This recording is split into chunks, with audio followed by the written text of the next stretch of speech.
taste check.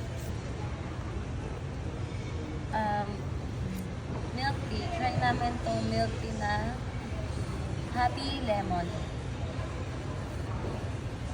Paano ba to? Paano ba to? No. Ay, ito pala to. First time ko lang kasi bumili nito. At nasanay ako sa Chatok Chak. Oh my God, ano ba to? Ah. Daming sagu. Ay, oh my God, nanay mo, kalabaw. Actually, wala siyang sagu.